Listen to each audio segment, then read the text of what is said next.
Olá pessoal, aqui é Elson Azevedo e temos mais um episódio do Mente Zen Podcast, o seu desfragmentador de disco.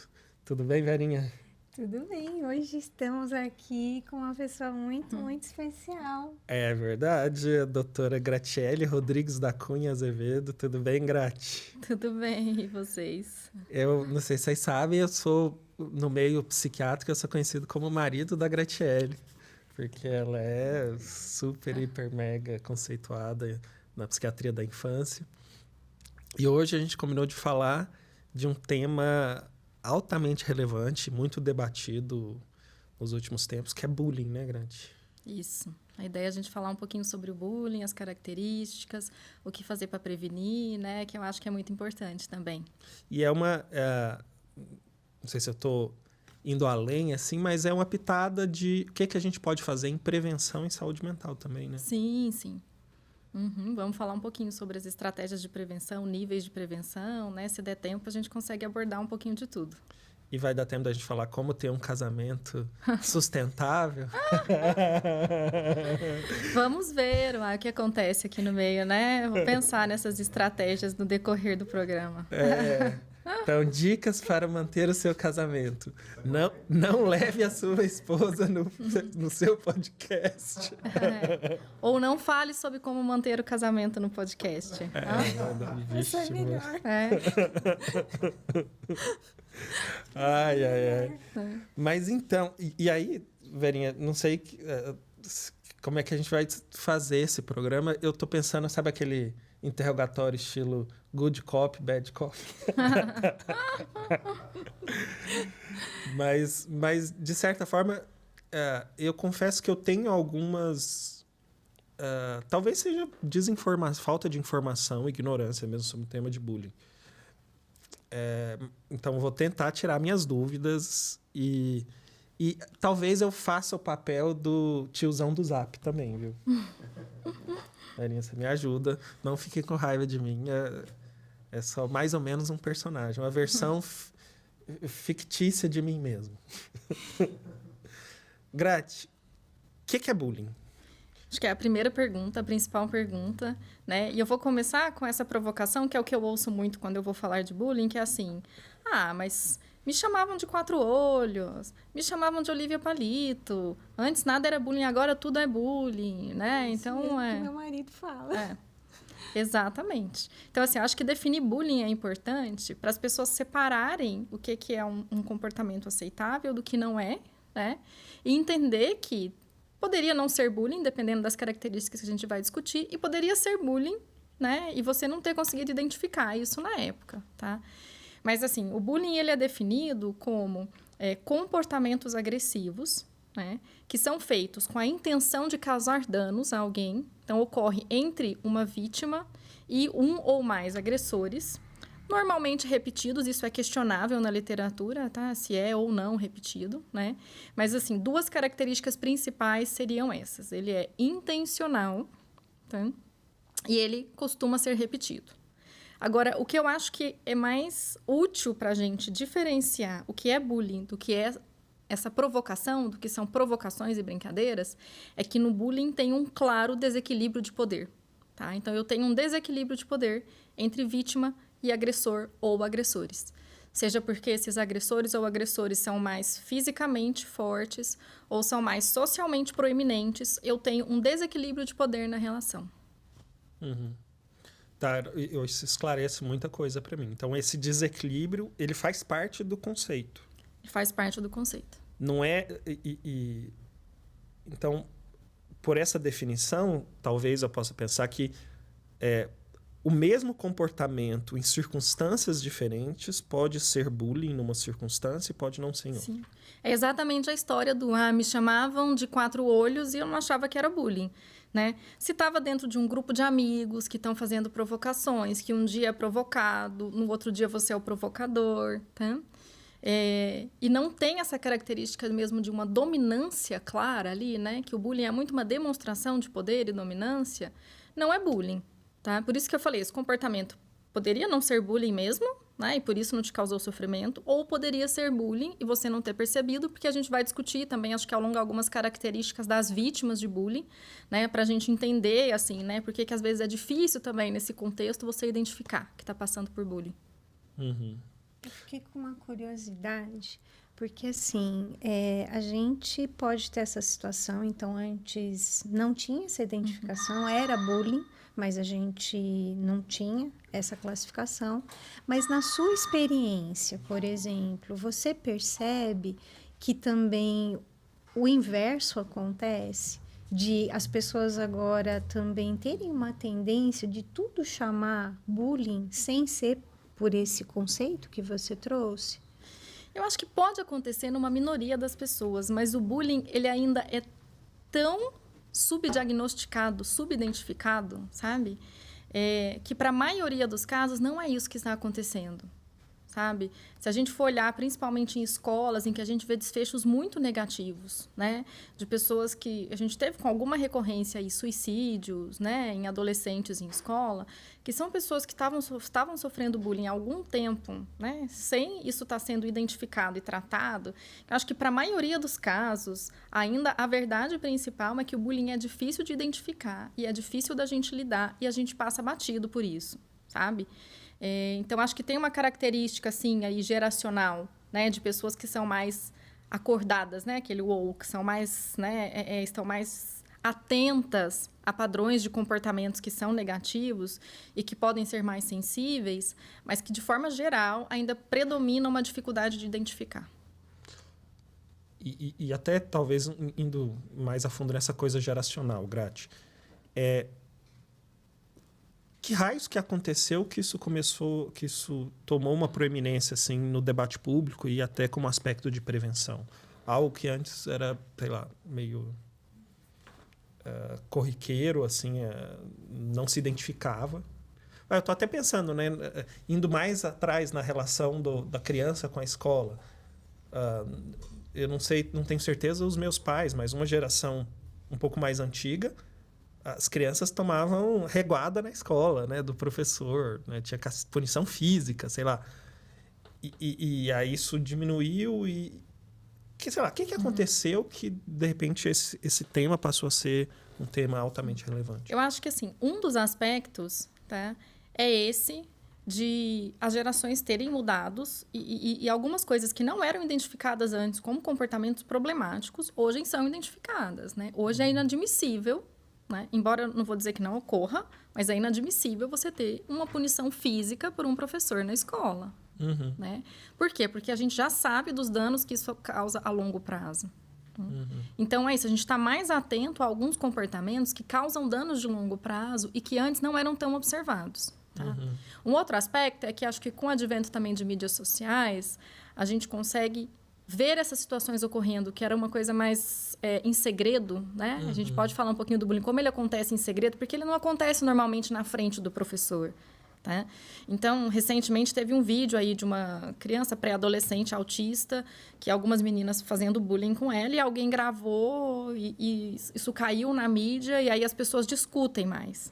Tá? Era uma coisa que possivelmente passaria batido ali, porque ninguém visualiza e ninguém vê, e agora a gente tem mais acesso a isso. Tá? Outro aspecto, se a gente for pensar, é que o acesso à educação aumentou muito. Né? Então, na época mesmo dos nossos pais, o acesso à educação era muito mais restrito, à inclusão da população como um todo. Uhum. Né? Então, a gente tem pessoas com mais acesso, a gente tem maior possibilidade de desigualdade de poder. Uma coisa, por exemplo, tá? Para deficientes, né? Pessoas com deficiência intelectual, que antes eram excluídos do convívio social, né? Estavam numa escola especial, separada, né? Com a inclusão, que é fantástica, trouxe aí uma dinâmica diferente, né? Eles são colocados numa escola, numa situação em que tem uma clara discrepância de poder. Né? Uhum. Então, talvez antes não acontecesse tanto bullying com uma pessoa autista ou com uma pessoa com deficiência intelectual, porque antes essa pessoa não estava convivendo com as outras. Não acontecia na escola, mas acontecia na vizinhança, no bairro, né? Sim, mas tinha muita restrição de convívio. Era aquela pessoa que os pais mal deixavam sair de casa muitas vezes também, sabe? Assim, porque muita gente fala hoje em dia, mas será que está muito autismo, né? A gente não vai falar disso hoje, mas tem muito autista mesmo? Será que está aumentando? Assim, não, acho que eles estão convivendo mais, né? Antes era aquele que talvez o pai deixasse fechado em casa, tá? Que estava numa escola especial, e agora está aí, né? E está convivendo com todo mundo. Então, isso também aumenta a chance de o bullying acontecer, né? Quando a gente vai estudar bullying nessas populações específicas, tá? De pessoas com deficiência. E o que a gente... Eu tô partindo dessa persona fictícia meio preconceituosa com as coisas. Eu imagino que quando esse conceito de bullying surgiu, essa visão meio que... isso aí era o que sempre acontecia. Era ainda mais forte, né? Que tipo de dados científicos foram derrubando esses preconceitos? Então, por exemplo, alguns dados interessantes são esses, né? Eu lembro de... um dos principais programas criados de bullying, ele foi desenvolvido na Noruega. E ele começou a ser desenvolvido com mais intensidade depois de um ano em que lá 3 adolescentes, pré-adolescentes entre 10 e 14 anos, se mataram em decorrência de bullying. Né? Então, eu acho que um dos grandes motivadores, né, é a questão do suicídio mesmo, que apesar de ser raro, né, ainda é um evento não tão raro quanto a gente gostaria, né, mas não é o principal desfecho do bullying, o suicídio. Ele é um evento que é muito marcante. Né? E também os pesquisadores começaram a ver consequências negativas tanto de ser vítima de bullying quanto de ser o agressor. Né? Então, por exemplo, os agressores, eles são mais frequentemente envolvidos em problemas com o sistema legal quando são adultos. Né? Então, a gente tem desfechos negativos dos dois lados aí. E que tem tipos diferentes de bullying? Tem, né? Essa é uma coisa interessante da gente falar. A gente tem 2 grandes grupos, tá? Que seriam o bullying direto e o bullying indireto, né? E dentro disso a gente subdivide em alguns tipos. O bullying direto é aquele que quase todo mundo conhece, tá? Um deles, subtipo, é o bullying físico, né? Aquela agressão mesmo, de bater, de destruir a propriedade, daqueles filmes americanos de estar andando e você derruba a pessoa no meio do refeitório e joga a bandeja da pessoa para cima, tá? Esse é um tipo de bullying direto, que é o bullying físico. Né? Um outro tipo do bullying direto é o bullying verbal. Então, são agressões verbais. Então, é chamar as pessoas por nomes, fazer comentários pejorativos, tá? E aí, a gente tem um subtipo, que é um subtipo indireto, que é o bullying relacional. Tá? Ele é até um pouco mais difícil de identificar do que o bullying direto, né? O tanto físico quanto verbal, porque ele muitas vezes acontece mesmo nas costas da pessoa que está sofrendo bullying. Então, é aquele bullying de articulação e que exige mais qualidade social, em que eu começo a espalhar boatos, tá? Eu começo a falar mal dessa pessoa para algumas outras, diminuir essa pessoa de alguma forma, tá? E se a gente for olhar os dados, né, o bullying que é mais comum em meninos é o físico, e em meninas o relacional já vai ganhando um pouquinho mais de espaço. Como é que é o nome daquele filme lá? Meninas Malvadas? Tem, Meninas Malvadas. Mean Girls. É um exemplo mesmo que vai acontecendo, e é isso. Elas criam ali uma turminha, né? Dentro dessa turminha ali, né? Vão espalhando algumas coisas, espalham para as outras pessoas, tá? E aí a gente entra num outro tipo de bullying, que é o cyberbullying, tá? Que ele é... Normalmente, ele é um tipo mais indireto, né? Não acontece diretamente, né, na cara da pessoa, tá? E é um tipo que tem um poder de penetração muito grande, porque uma vez no espaço ali, né, no mundo digital, online, é difícil você conseguir apagar e retirar aquilo. E ele pode atingir a vítima onde quer que ela esteja, né? Não é que ele é necessariamente mais grave. Tem até estudos que falavam, será que está aumentando, que isso? Mas, normalmente, quem é vítima de cyberbullying é vítima de outros tipos de bullying também. Então, não é um tipo novo que aumentou, né, a frequência de bullying, mas é uma ferramenta a mais. Então, se a vítima está na casa dela, ela pode estar recebendo um vídeo que foi gravado, que alguém filmou e que alguém fez. Então, independente de onde ela esteja, ela pode sofrer esse tipo de bullying, né? Então, acho que esses são os 4 principais: o físico, o verbal, o relacional e o cyberbullying. Algumas pessoas dividem aí um bullying, seria um bullying preconceituoso, que é esse que vai por características, seja de pessoas portadoras de algum tipo de deficiência, ou de pessoas pertencentes a minorias, né, que poderia ser um bullying mais preconceituoso, mas normalmente esse preconceituoso ele acaba envolvendo ou o físico ou o verbal, relacional. É que o foco da pessoa ali com bullying, que sofre o bullying, tem essa característica, esse viés de preconceito. E na sua visão, Gretchen, assim, a sociedade tem lidado bem, ou vamos ser mais específicos, as escolas, os pais, têm lidado bem com as situações de bullying? Então, né? Eu acho que, assim, a gente tem assumido uma postura social de muita reatividade, tá? A gente é reativo quando acontece. Então, se acontece ainda mais um desfecho negativo desse, né? Assim, algum adolescente que se matou e tinha o bullying sendo uma das coisas ali, né? Que acontecia nesse contexto. Aí você faz algum programa. Ou você recebeu a notícia de bullying e aí você toma alguma providência. Quando toma, tá? Que nem sempre toma uma providência adequada, né? Muitas vezes fica aquela de conversa com os pais, né? Pede para os pais conversarem sem tomar uma providência direta, às vezes, com quem está provocando ou com quem está sofrendo bullying, né? Então, acho que, de forma geral, a gente ainda está muito reativo, tá? Não é que isso no mundo, tanto que eu falei, existem vários programas ao redor do mundo, né, que vão lidar com isso de uma maneira mais proativa. A gente tem muito dado na literatura, mas eu vejo que ainda falta isso ser aplicado para a maioria das realidades que a gente... Estou lembrando aqui de uma pessoa bem próxima que estava descrevendo, velho, uma situação de bullying lá na escola, que ela convive, aí dizendo assim, que foi falar com o diretor, e o diretor falou, não, aqui nessa escola não tem bullying. Eu falei, não, eu tô te contando aqui. Não, aqui não tem bullying. Tá bom. Então tá, né? Então não tem. É o famoso que não quer ver, né? O que está acontecendo, assim. E o bullying é muito frequente, tá? Assim, os estudos mostram que até 25% ali de crianças e adolescentes sofrem bullying. E até 10% deles provocam bullying de alguma forma, né? Então, assim... A não ser que você tenha um programa muito específico tentando reduzir esses números, está acontecendo, sim, na sua escola e com uma frequência alta. Que coisa. E eu estou tentando lembrar, assim,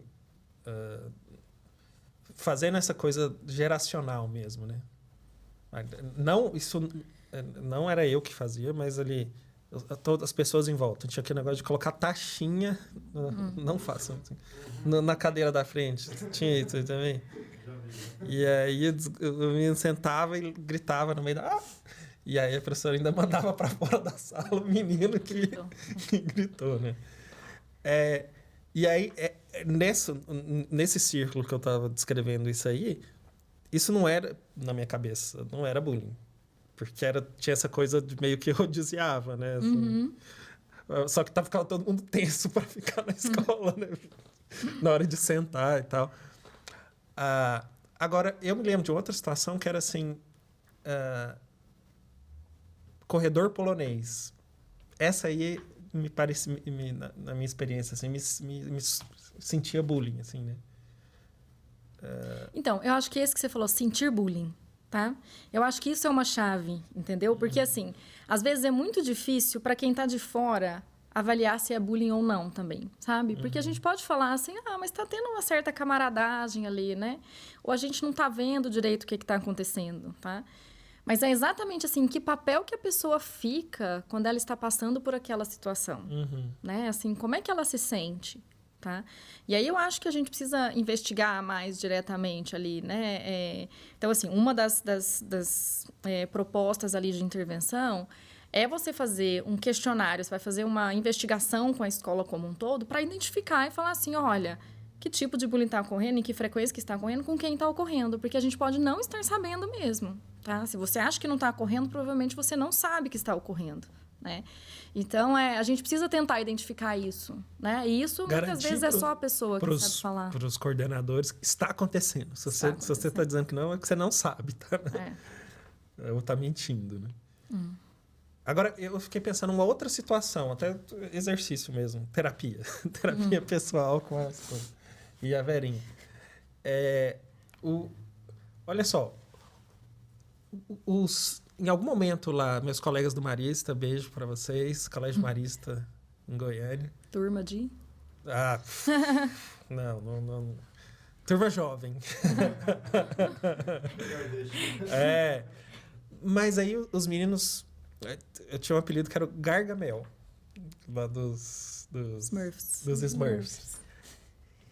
E aquilo, de certa forma, me magoava, assim, mas me magoava por questões internas, porque não era um apelido, não era necessariamente um apelido ruim, assim, era um apelido, assim.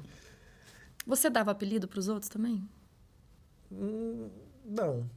Então, você tá vendo que mesmo quando a gente interpreta que é assim, olha, era entre amigos, estava ok, né? E não era um tinha apelido tanto esse com jogo. uma conotação claramente negativa, assim. Mas não fazia parte do seu jogo também, sabe? Tá. Que era assim, tá bom. Assim, nós vamos além, né? Claro, vamos identificar assim, o que são características de vítima de bullying, tá? Porque tem muitos dados na literatura, né?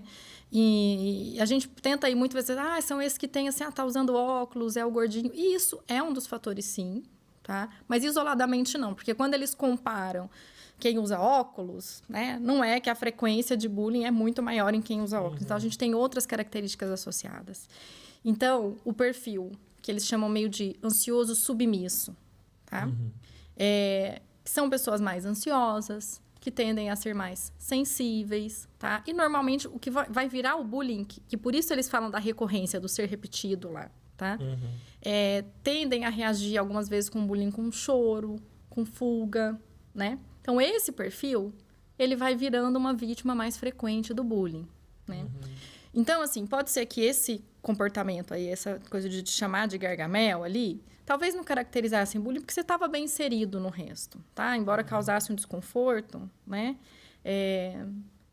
Eles talvez não estivessem fazendo com a intenção clara de te prejudicar, porque você estava inserida no grupo, né? Então, poderia ter mais a ver mesmo com questões, assim, de como é que eu processo isso, né? Do meu nível de ansiedade ou de insegurança. Embora ansiedade, insegurança, baixa autoestima estejam ligados a um comportamento de vítima, assim, as vítimas tendem a ter mais esse perfil. Ansiedade, tá? Insegurança, Baixa autoestima, tá? E aí, um outro fator que diferencia um pouco, que é muito importante, assim. Normalmente, eles são considerados, assim, marginais sociais, tá? Eles são excluídos socialmente, né? E tem poucos ou nenhum amigo, tá? Então, ter amigos protegem do bullying. Não só de sofrer bullying, mas das consequências negativas do bullying também. Entendi. Porque é isso, eu tô vendo aqui nessa situação que eu sentia como se fosse bullying, mas, ao mesmo tempo, eu não achava que era bullying e provavelmente não era mesmo, mas é muito sutil essa diferença, né? É sutil exatamente por isso, né? O que eu falei, a gente precisa primeiro saber como é que a pessoa se sente naquilo, mas se você não tinha essa característica de excluído, tá? Assim, provavelmente não era bullying ou esse bullying danoso. Embora talvez pudesse ter uma abertura de uma conversa mais assertiva da sua parte, tipo, entendi que é brincadeira, mas vamos escolher outro apelido, né? Ou, sei lá, abordar de alguma outra forma ali. Mas se você estava inserido no grupo, com amigos, fazendo parte das brincadeiras, provavelmente não era um bullying, embora cada pessoa seja sensível mesmo de uma forma diferente ali ao que acontece. E você, Verinha? Eu acho que eu não sofri bullying, né? Aqui tô tentando pensar, né? Só eu que sou desgramado, então, nessa... Acho que Só eu que me lasco, Mas estou pensando numa outra situação. Gargamel. Não, e é muito engraçado, porque não tinha nada demais, assim.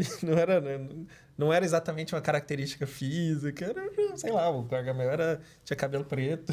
Eu acho que nesse caso, assim, o que me vem no caso do Gargamel é porque ele era o vilão, né? Na história, então... que ia prejudicar os Smurfs. Então, mais do que a característica física, o que me vem mais é isso. Mas, assim, é como também interpreta. Mas eu fico pensando do outro lado, né? A gente está falando aí, como você falou da questão, né? Hierárquica, né? De poder, o professor como esse agente de bullying. Então, e como vítima também, nos últimos tempos. Eu sei que, por exemplo, nessa época de pandemia, até pelos meus filhos, eu sei disso, que eles faziam, eles estavam naquela época online, eles mutavam o professor. Várias vezes. Né? Então, assim, como você vê isso, né? Porque, assim, dentro dessa característica, né, de ansiedade, né, a gente vê que professor, naturalmente, é uma classe que está muito exposta, por exemplo, a algum tipo de transtorno mental, a própria questão de burnout. Tem uma pesquisa da Unifesp que saiu agora, estava vendo no site da Unifesp, falando da enorme prevalência de sintomas que você poderia chamar de burnout. Aí, tecnicamente, assim, tem talvez algumas considerações, mas tudo bem, como grupamento de sintomas, boa parte dos professores tem sintomas sugestivos de burnout, né? Da educação pública. Aí, nesse sentido, eu queria, assim, ouvir tua opinião, tanto em relação a esse professor, por exemplo, que muitas vezes está adoecido, do ponto de vista, né, da compaixão, né, para a gente compreender, né, então, esse que provoca bullying, o quanto este que provoca bullying, ele está adoecido, ele precisa de ajuda, né? Então, assim, a gente olha a ação e olha por trás dessa ação, né? Então, ter uma intenção clara, por exemplo, de prejudicar o outro, quer seja diretamente, quer seja, por exemplo, articulando todo um conceito sobre a pessoa. Às vezes a gente tem muito essa tendência, então, de apontar, né? Ele é o culpado, apontar. Mas como que é visto também esse outro lado, né? De quem está fazendo isso? Se a gente não olhar para a saúde mental como um todo na escola, né? As coisas dificilmente vão melhorar. E, de fato, assim, normalmente os agressores, eles também têm uma frequência maior ali de transtornos mentais, tá? O que são as características principais ali dos agressores, tá? Embora você possa ter também esse perfil daquele que também é socialmente inapto, de ter algumas dificuldades sociais, ele não é um prevalente. Normalmente, eles têm uma percepção de si mesmo mais inflada um pouco, sabe? De até se achar mais competente do que seja fisicamente ou seja de forma acadêmica, né? Tem uma característica de valorizar o comportamento violento, então, assim, de aceitar e valorizar. Quando eu falo de comportamento violento, eu não estou me restringindo a físico, né? Mas toda essa gama de comportamentos violentos que a gente descreveu. Mas de valorizar esse tipo de comportamento como uma forma de demonstrar poder, né? Tem algumas características também, assim, de falta de empatia, tá? Tem uma chance maior de transtornos do tipo externalizantes, como o transtorno de déficit de atenção e hiperatividade, pela hiperatividade / impulsividade associada, um opositor desafiador, um transtorno de conduta, né? Então, esses acho que são os mais comuns, enquanto nas vítimas de bullying a gente tende a ver mais nos internalizantes ali, depressão, ansiedade, né?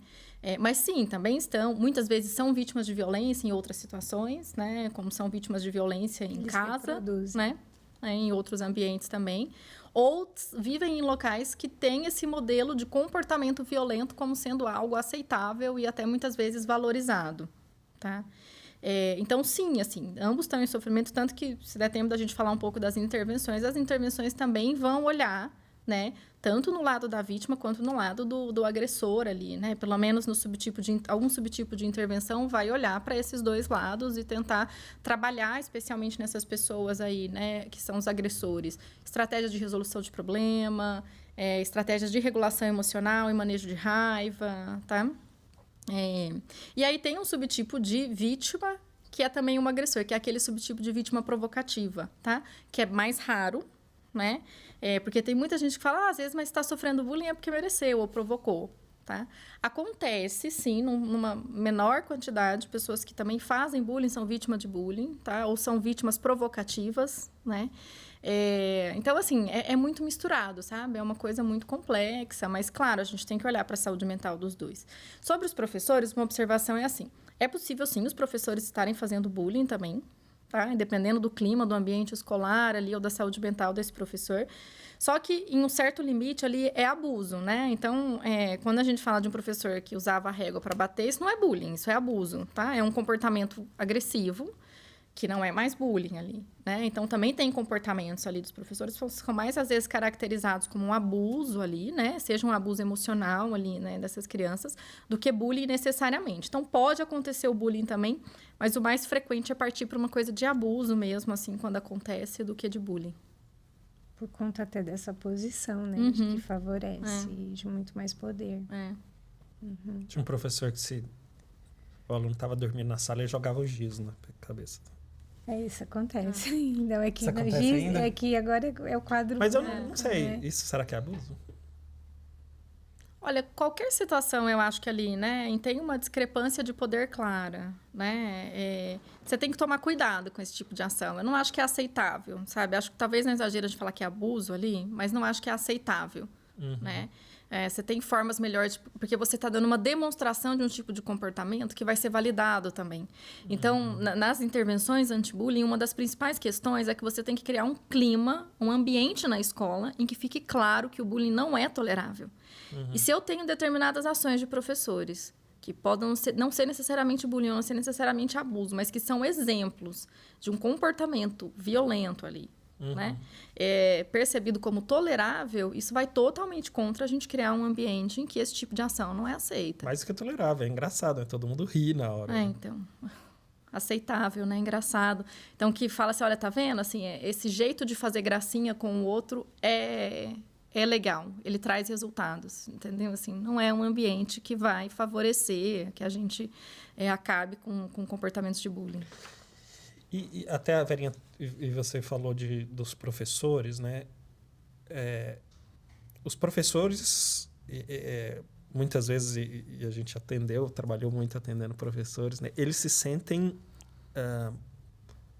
quase que sem saída ali. E abandonados. Abandonados no que eles estão fazendo, né? Então, parece que a autoridade do professor em sala de aula deixou de existir. Antes as ferramentas eram mais impositivas e agora não tem mais essas ferramentas, não é mais aceitável. Mas, ao mesmo tempo, os professores estão abandonados ali com as crianças. O que dá para ele fazer? Assim, que raios o professor pode fazer? Eu acho que, assim, o principal é a gente entender que nenhuma pessoa sozinha vai conseguir acabar com esse tipo de comportamento, tá?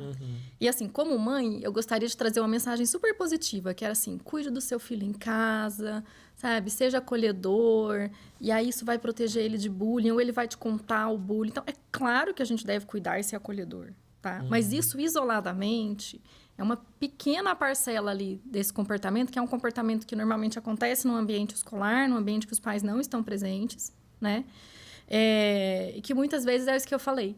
A própria pessoa, por ter questões de autoestima, às vezes se acha burra, se acha feio, e aí tá no meio dos colegas, um fala, todo mundo ri e acha graça, né? É muito difícil para a pessoa falar, opa, peraí, esse comportamento dele que não é legal, não tem nada de errado comigo, né? O problema é o comportamento dele. E aí a pessoa ir lá e relatar para os pais. Tem muita vergonha envolvida, ou relatar para os professores, tá? Então, assim, é claro, você deve ser acolhedor, faz parte dos programas multicomponentes de bullying, né? A gente tem educação parental, a gente tem conversas mais abertas com as crianças, mas isoladamente não vai funcionar, e a mesma coisa do professor, tá? Isoladamente, sem medidas administrativas, né, não vai funcionar. Agora, é claro, o professor pode ser um dos agentes ali que favoreça a discussão de bullying, né, que promova a discussão de bullying dentro do currículo escolar de alguma forma, né? Pode se reunir com outros professores e falar com a administração, tá? De propor programas. Você está trazendo, né, dos pais. Eu estou lembrando aqui, teve um fato, eu tinha 5 anos de idade, né, que foi quando eu entrei na escola, no pré, e aí eu lembro de estar aprendendo, né, a escrever, e o V tinha que fazer a voltinha. Eu cheguei em casa e a minha mãe olhou para mim e ela falou, o que é isso no seu pescoço? E eu não tinha percebido nada. Ela falou, tem marca de dedo no seu pescoço. E a minha mãe era muito brava, ela podia ser advogada. E ela foi na escola falar com a diretora, porque eu acho que eu demorei mais para fazer a voltinha e alguma coisa aconteceu que eu nem me recordo, mas a professora foi na minha casa pedir desculpas Porque eu acho que ela se exaltou, ficou impaciente. Então, assim, minha mãe era muito atenta, eu era pequena e nem não tinha, né? Depois que ela ficou lá questionando, eu falei assim, acho que ela ficou nervosa na hora, mas eu não tinha percebido, né? E, assim, eu não tenho tanta experiência, assim, com crianças pequenas, mas na universidade, às vezes a gente vê o quanto, por essa vida tão ansiogênica, né?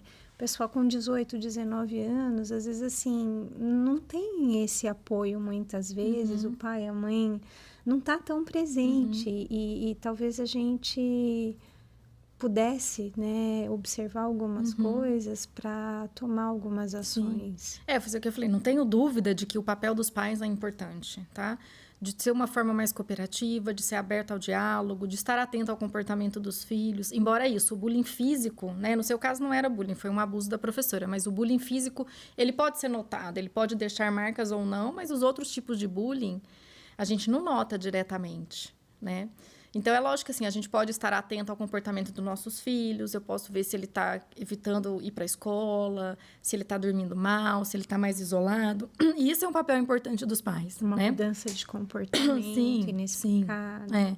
Mas o que eu acho que é importante é que, assim, não dá para a gente jogar essa carga só em cima dos pais, sabe? Porque muitas vezes eu vejo as pessoas falando, quando acontece um evento desse, mas principalmente a culpabilização dos pais de quem faz o bullying, né? Do agressor. Se os pais cuidassem melhor em casa, né? Aposto que esses pais não dão exemplos, tá? E sim, pode acontecer, mas não é também o mais frequente. Porque tem esse componente de você estar dentro do contexto social e tem alguns estudos que mostram que mesmo aqueles adolescentes que não fazem o bullying, que não provocam o bullying e que condenam o bullying, na hora que está acontecendo, tendem a ficar mais do lado do agressor, no sentido de dar risada, do que da vítima. Porque tem a coisa do status social envolvida e da questão do poder naquele momento, que é mais difícil você se colocar como um herói da situação e ficar do lado da vítima. Então, mesmo pessoas que, teoricamente, não estão fazendo bullying, né, e que condenam isso, acabam sendo os espectadores, a gente chama de bystanders, os espectadores, tá, que aceitam o que está acontecendo. Né? E que participam, de certa forma, indiretamente daquilo que está acontecendo. Então, assim, não dá para a gente depender só do papel do pai, né? Embora ele seja muito importante, se a gente não pressionar escolas, e particularmente administradores ali, né, da escola, de que, assim, a gente precisa de políticas que são multicomponentes, tá? A gente tiver um tempinho, a gente fala melhor dos componentes, mas a gente precisa de políticas, assim, no ambiente escolar para prevenir bullying. Né? E não só bullying, mas lidar com questões de saúde mental no geral, tá? Eu preciso de um currículo de saúde mental. Então, muitas vezes faz parte do programa você trabalhar sobre empatia, sobre resolução de problemas, tá? Sobre assertividade na comunicação, né? Faz parte de programas anti-bullying e para cuidados de saúde mental como um todo. E que a gente trabalha de maneira geral muito pouco em prevenção. O que quer que seja, né? A gente espera acontecer para poder tomar uma ação, né? É muito reativo. Então, exatamente. E aí é isso, a gente não pode ficar olhando para a mesma coisa acontecer repetidas vezes e achar que se a gente não mudar de estratégia, ela vai melhorar. Ou entrar numa normose, né? Que a gente deixa de reagir, né? O que é mais grave ainda. Normose? Normose. O que é normose? As coisas começam a acontecer e aí eu começo a achar que é normal. Então, acontece aqui, acontece ali, não gera mais um estranhamento. E aí eu não tomo mesmo uma atitude. Nenhuma ação. E isso, socialmente, é uma tendência, entendeu? Quando você vê uma coisa acontecendo repetidas vezes, sem ninguém se manifestar e falar que isso não está legal, e você vê os seus pares ou rindo ou fazendo, né? Para os próprios adolescentes, isso vai se normalizando, entre aspas. Porque, assim, você não tem ninguém dizendo que isso está errado, né? Então, isso é normal. É normal, se isso acontece com alguma regularidade, frequência, e ninguém está fazendo nada, né? Eu vou assumir isso como normal e eu também paro de me manifestar a respeito, ou de me preocupar, né? Sim, e às vezes é muito mais fácil e cômodo ficar neutro, na omissão, né? Então, eu não fiz nada contra, mas também não fiz nada a favor, né? Porque também não quero não ser mais rechaçado. Exatamente, é isso, porque tem uma questão de poder ali envolvida, né? Então, eu não quero virar vítima de bullying também, né? Então, isso interfere muito. Advogado do diabo aqui. A agressividade é um componente do ser humano. Assim, nós somos símios e seres sociais, numa estrutura social que tem dominância. Né? Num ambiente que, do ponto de vista da biologia, a gente está competindo por recursos escassos. E, obviamente, tem estratégias de cooperação, mas também tem, em vários aspectos da vida, a competição. E a agressividade é um dos mecanismos utilizados aí na competição. E a agressividade vai continuar existindo. Quer nós tenhamos políticas de inibição e de aprendizado, né, e favorecimento das estratégias de colaboração, a agressividade vai continuar existindo. Não há um risco da gente deixar de preparar as nossas crianças para lidar com a própria agressividade e a agressividade do outro? Mas essa que é a questão. Falei, faz parte dos programas de bullying essa questão de ver se, olha, como é que eu lido com a agressividade? Ou quais são alternativas para alguns comportamentos agressivos que são disfuncionais, como bater numa pessoa, xingar uma pessoa é algo disfuncional, tá? Você pode ser agressivo num esporte, uma certa agressividade ali, né? No esporte, no sentido de competitividade, tá? Você pode ser agressivo na coisa de querer ser o melhor da escola, mas tem alguns limites que, assim, eu não posso ser agressivo de bater no outro, de xingar o outro, né? Então, não é a dominância também que é um problema, tá? Num ambiente com muitas pessoas, você vai ter dominância, você vai ter os mais populares, a gente não vai mudar essa... É comum a gente ter hierarquias, né? Quando a gente junta várias pessoas.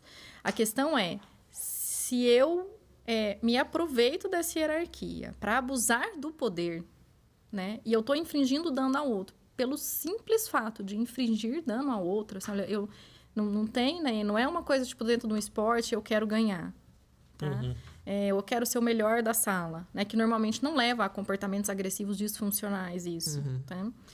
Tem a ver muito com como eu percebo a violência. Como eu percebo a violência e a agressividade como uma arma a ser utilizada, né, nessa dominância ali com o outro. Então, você pode favorecer essas coisas em outros tipos de atividades, né, na escola. E faz parte também de lidar com esses componentes de bullying, você poder ensinar o que é uma agressividade ali, né? Que seria talvez uma competitividade, também alguma coisa que é aceitável, favorável, te motiva, né, a ser melhor, em detrimento de uma que é negativa e que causa mal para os outros. E eu concordo 100%, moralmente e eticamente. Mas, na prática, vai continuar a haver um quantum de agressividade disfuncional. Sim, que a gente mas pode que talvez estar não seja bullying. exposto. E que talvez não seja bullying. Porque vai acontecer, entendeu? Assim, vai acontecer de, às vezes, ter uma briga, tá? A questão é, quando essa briga entra nessa dinâmica só de demonstração de poder e, às vezes, de repetição, que é o mais frequente do bullying, embora tenha na literatura falar, às vezes, um evento ele pode ser tão grave, e eu já tive crianças especialmente autistas, que depois de um evento de bullying na escola, pararam de frequentar a escola, né? Por ter uma dificuldade grande de lidar.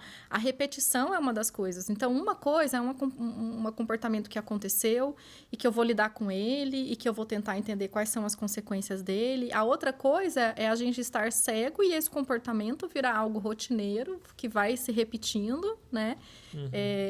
E que vai gerando mais exclusão social. Porque aí o bullying é um círculo vicioso ali, né? Então, ele normalmente é mais excluído, a vítima ela é mais excluída, ela é mais isolada, ela é mais ansiosa.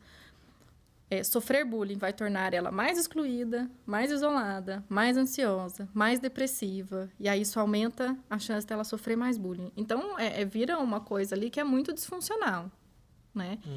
Porque também faz parte, né? Você trabalhar com essas vítimas para ensinar para elas assertividade, né? Para trabalhar com elas questões emocionais também ali, tá? Mas sim, a gente precisa trabalhar com todos e entender, sim, a gente pode extravasar de alguma forma ali, mas eu tenho formas de extravasar e de direcionar essa agressividade para coisas mais funcionais. E quando ela acontecer, né, de forma disfuncional, e vai acontecer porque criança não tem autocontrole suficiente, tá, para isso, O que eu preciso é ter medidas disponíveis para que isso não seja uma recorrência, para que isso não seja aceitável. Entendi. Né? E aí, o que a gente faz com essa história toda? Você falou de multicomponentes, Sim, ações multicomponentes. Então, a gente tem, assim, normalmente os programas anti-bullying, eles têm ações em diferentes níveis e também tem propostas de que eles sejam hierarquizados em termos de pensar em prevenção. Né? Então, quando a gente está falando de prevenção, especialmente prevenção primária, a gente tem 3 grandes tipos de programa, que são os universais, os seletivos e os indicados. O universal é aquele em que eu trabalho com todo mundo. Então, seriam programas sistêmicos na escola. Campanhas anti-bullying, cartazes, palestras para todo mundo, discussão de professores com alunos, discussões em reuniões de pais e professores, né, com administradores. E esses têm um papel, né? Então, faz parte, normalmente, esses múltiplos componentes. E aí, eu poderia pensar numa pirâmide que eu vou hierarquizando. Isso, normalmente, vai atingir 80% das pessoas, que é o que eu falei, até os 25% que sofrem bullying, né? Então, isso atinge mais ou menos os 80%. E aí, você pode ter estratégias de prevenção que são seletivas, em que eu pego as pessoas que têm risco para. Então, ela tem risco de sofrer mais bullying, mas talvez não sofreu ainda. Ela tem risco de fazer mais bullying, né? Então, eu posso ter grupos de discussões mais específicos, eu posso ter um grupo que já trabalha mais habilidades sociais e assertividade no grupo de vítimas, eu posso ter um grupo que trabalha mais resoluções de problema, manejo de raiva, né? No grupo dos agressores, dos possíveis agressores, de crianças que eu vejo que estão em risco sabe? E aí eu tenho a prevenção indicada, que é aquela em que eu vou trabalhar com quem já sofreu bullying ou com quem está praticando bullying. Tá? Então, esses são diferentes níveis pensando em estratégias de prevenção. E aí, na escola, vão desses sistêmicos, em que pega todo o ambiente escolar, tá? Há estratégias dentro da sala de aula, né? Que pode trabalhar com professores, com os pares, pode ter o componente, então, a escola, regras de sala de aula, trabalho com professores, trabalho com pais, trabalhos com os pares também. E também esse trabalho aí mais individualizado com quem sofre vítima ou com quem faz vítima. Então, um exemplo desse programa norueguês, aí, que é um dos mais, né, estudados aí desde a década de 80, tá? Você tem, primeiro, esse questionário, que seria uma investigação ativa de como é que está o bullying na minha escola, né? Que pode ser um questionário anônimo, hoje em dia, online, né? Antes não era tanto assim, mas hoje pode ser um questionário anônimo, online, que você convida ali os alunos a preencherem. Nas empresas é o clima organizacional. Inclusive, lá no hospital, o pessoal vai preencher a pesquisa de clima organizacional. Seria isso. Vamos fazer uma pesquisa com alunos, com professores, com pais, para a gente tentar entender qual é a extensão e a dimensão do problema, né? A partir disso, você vai criar um comitê de gerenciamento, né? Porque é importante, porque senão as estratégias elas tendem a ser um fogo de palha, né? É uma estratégia única num determinado momento que não se sustenta. Então, você cria um comitê que normalmente vai envolver um administrador, professores de diferentes séries ali, né? Da criança, pais, alunos representantes, outras equipes da escola, tá? Sem ser os professores, um comitê que vai ajudar a implementar essas ações e que vai monitorar, né, o que está acontecendo, assim, qual é, de fato, o resultado dessas ações, né? E aí você pode ter reuniões, né, educativas também sobre, olha, o que é bullying, né, o que gera o bullying, qual é a consequência negativa do bullying, tá? Então, você pode ter reunião educativas envolvendo ali ou só para alunos, ou alunos junto com professores, um clima mais, às vezes, de discussão, um clima mais de palestra também. Você pode ter materiais impressos, produzidos. E aí, você tem também esse componente de regras de sala de aula, tá? Que ele sugere que sejam regras bem simples, que é assim, nós não fazemos bullying. Se a gente vê o bullying acontecendo, a gente fala que ele está acontecendo, e a gente tenta incluir as pessoas que são excluídas, né? Eu estou resumindo ali, tá? Mas são regras simples para a sala de aula. Assim, olha, o bullying não é aceitável. Se a gente não faz e se a gente vê acontecendo, a gente vai denunciar e a gente tenta incluir os excluídos, né? E ter consequências também em sala de aula de comportamento de bullying. Então, se acontecer, eu vou pedir desculpa. Porque é isso, vai acontecer alguma coisa, né? Então, se acontecer, eu vou pedir desculpa. Se eu quebrei a propriedade, se eu destruí alguma coisa de alguém, né? Vamos pagar por isso, tá? Isso no nível, talvez, ali, sala de aula, né? E aí você tem esses níveis que são mediados por pares, que a gente fala que são os espectadores, talvez, que você pode escolher ali... Sempre tem aquele jovem que é o jovem do bem, né? Assim, que todo mundo fala, assim, aquele lá é o que é popular, que tem muitos amigos, ele é do bem. Essa pessoa, ele pode ser uma figura de referência, ele pode ser um tutor, um monitor, com quem os pares podem ir conversar, se estiver acontecendo. Isso não é exclusivo de estratégias de bullying, tá? Você tem outros tipos de estratégia, também de treino de habilidades sociais, por exemplo, né?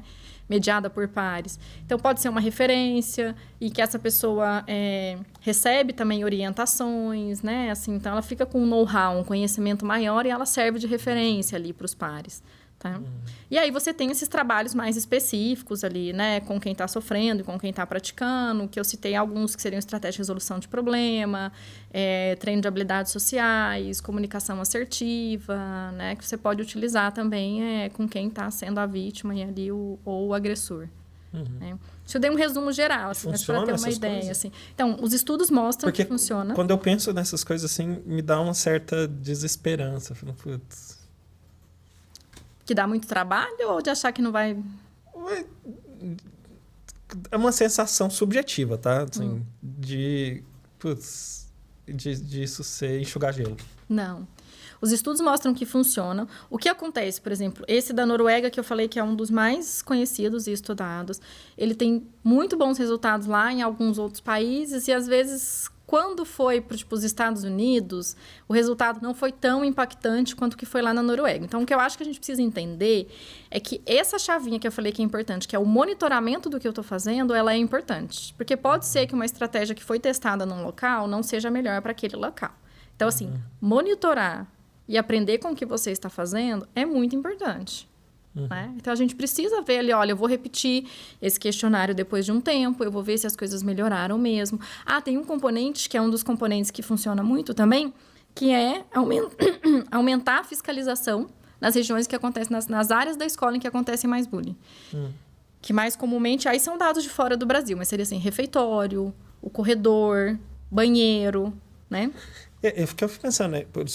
A gente não faz bullying. Se a gente se presenciar bullying, a gente denuncia. Só que, ao mesmo tempo, o menino que denuncia, isso pode ser mais um elemento de... que no grupo aquilo vai ser usado contra ele.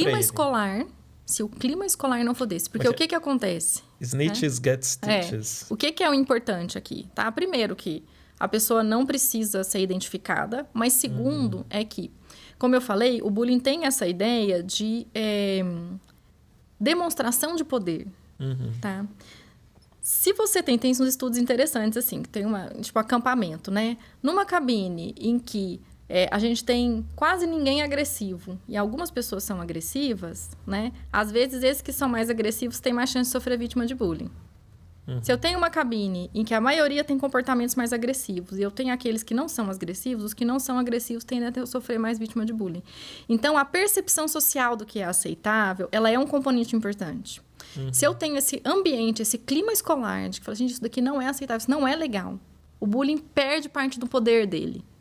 Tá? Porque ao invés de estar todo mundo rindo junto, né, as pessoas estão olhando e falando assim, não, isso não é aceitável. Entendi. Né? Então, vai ser um componente, assim, que a gente usa a favor da política anti-bullying, que é o poder que tem, né, o social, o grupo, o poder que o grupo tem.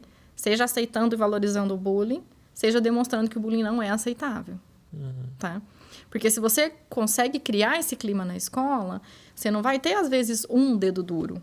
Tá? Você vai ter um grupo de crianças, de adolescentes.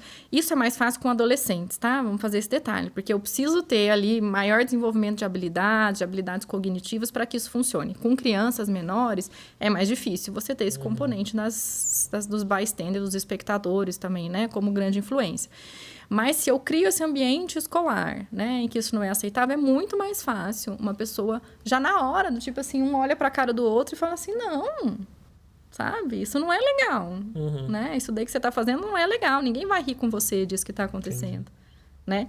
E muitas vezes, essas pessoas estão silenciadas, porque é o contrário, tá? Elas até falariam, mas elas estão silenciadas exatamente pela ausência de figuras que falem que isso não está ok. Porque elas estão lá vendo e estão achando que está ok, porque é isso que eu falei. Se ninguém está falando nada, está tudo bem. né? Então, assim, tipo, me incomoda, tá? Causa um impacto também em quem tá vendo. Porque às vezes fala assim, putz, não achei legal. Tanto que acontece muito de mães descobrirem, porque um amiguinho contou que o fulaninho fez isso com ele. Ah, o João fez isso com o Pedro, mãe, não achei legal, sabe? Conta pro pai. Aí o pai vai lá e fala pra mãe, olha, o meu filho me disse que o João tá batendo no Pedro. Né? Então, eles falam, às vezes, em algum lugar. Só não vão falar ali dentro daquele contexto social em que talvez isso não seja visto como um problema. Ai, tô levando meu filho pra selva. Agora, imagina eu como psiquiatra infantil pensando, né? Sobre meu filho também. Ai, que difícil, hein? Sim. Tem que colocar ele no Krav Maga. Não é colocar ele no Krav Maga. Embora artes marciais seja uma coisa interessante, não pensando em bullying especificamente ali, né? Mas, assim, é um tipo de atividade física que é interessante, sim, para criança, pensando em funcionamento executivo e autocontrole. Tem alguns dados que apontam para isso, assim. Então, acho interessante, sim, que faça alguma arte marcial. E aí, Verinha? Uau! Eu tô processando aqui ainda. Muita informação, né? Eu fiquei aqui pensando, né? Que você citou esse estudo na Noruega, é uma tendência nossa muitas vezes copiar modelos, né? Dos Estados Unidos ou da Europa. E a gente tem diferenças, né? Aqui no Brasil, e o que eu tenho a impressão que acontece muito são essas estratégias universais e a falta de monitoramento, né? Então, acontece alguma coisa, existe uma grande mobilização para apagar o incêndio, mas aí depois não se vê uma continuidade, né, dessas ações. São estratégias únicas, normalmente essas estratégias universais, né? Ou uma estratégia unicamente punitiva, sabe? Daquele que fez o bullying algumas vezes, então ele vai ser expulso, ele vai ser suspenso, quando a gente fica sabendo, né? Ou essas estratégias, então a gente faz uma discussão com os alunos, mas que não se sustenta no tempo. E isso não muda comportamento. Isso pode mudar conhecimento sobre, mas não muda comportamento. Porque tem questões estruturais, né? Que essas estratégias universais não vão. E eu acho que talvez tenha uma questão até geracional, assim, e desses preconceitos que eu exagerei, mas um pouco estão em mim, assim, eles estão presentes na geração que atualmente são os coordenadores. Acho que eles têm menos do que eu, porque eles estudam isso, trabalham com isso, né? Mas então, acho que tem uma você coisa vê que assim. tem uns estudos que avaliam a questão assim da percepção dos pais em relação a como é que a escola lida com as coisas, tá? E a maior parte dos pais, eles não se sentem ouvidos pela escola, né? E eu acho que as escolas, especialmente escolas particulares, elas acabam sendo reféns ali, né? Você também não quer falar com outro pai que o filho dele fez bullying, sabe? Você não quer criar um clima ali, sabe? De de desagradar e alguém que vai postar na mídia social alguma coisa, falando sobre a escola, tá?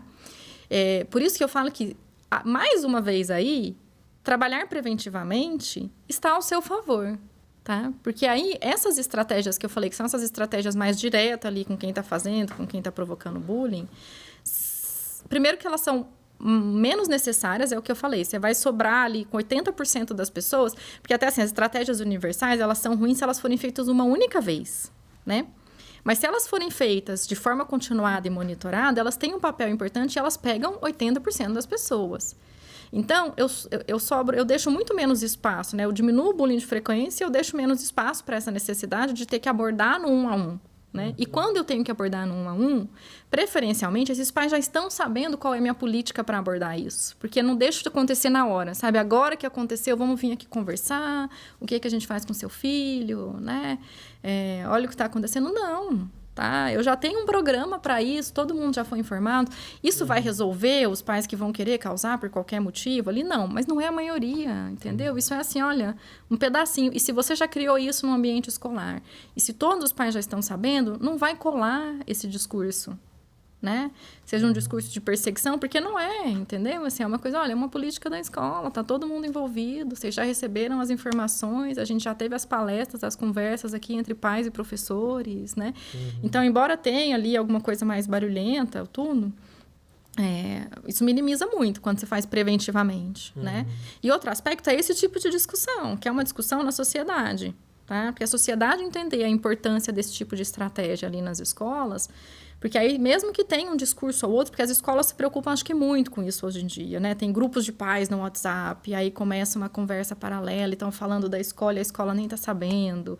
Tem os posts de mídia social, tá? Mas se você tem esse clima de sociedade mesmo, da gente entender esses problemas, de falar sobre saúde mental, de falar sobre bullying e outras coisas, né, de saúde mental que são importantes, né? É isso, de novo, é a força do social a nosso favor. Entendi. Uau! Que assunto complexo, né? E quanta informação, hein, Gretchen? É muita coisa, né? Tô impressionado aqui. Tá vendo? Como é que era a questão do começo lá? Assim, como fazer um casamento... Como fazer um casamento acabar em 1 hora. Não, eu acho que seu ponto era como tornar um casamento sustentável, alguma coisa assim, né? Isso aí, muito bom. Adorei. Aprendi um monte. Sim. Derrubou vários preconceitos meus. E espero que de muitas pessoas, né? 5 estrelas de admiração. Muito bom, Grati. Obrigado por ter vindo. Eu que agradeço a chance de falar aqui. Ótimo. Que seja a primeira de muitas, né? A gente tem que falar de transtorno do espectro autista, prevenção em saúde mental na infância, saúde tem muita mental coisa, na infância, na primeira infância, os primeiros anos de vida. Teoria da mente. Olha. Sim, pode ter muita coisa pra gente falar. Importância do olhar. Muita coisa pra gente falar mesmo. Mas por hoje é só, gente. Acho que as pessoas podem votar e escolher temas, hein? Sugerir temas aí pra gente. Verdade. Pronto. O que a gente vai trazer a Grati para falar? Transtorno do espectro autista, teoria da mente. O que você falou aí mais? Não, tem saúde mental na infância, a importância dos primeiros anos, né? Acho que muitas coisas aí. 5 passos para fazer o seu bebê desenvolver habilidades. Aí a gente pode falar de carga materna também, aproveitando nos 5 passos para o bebê desenvolver habilidades, né? Tá bom, então tá, gente. Sim. Muito legal e fiquem atentos aí para o nosso próximo episódio. Grande abraço.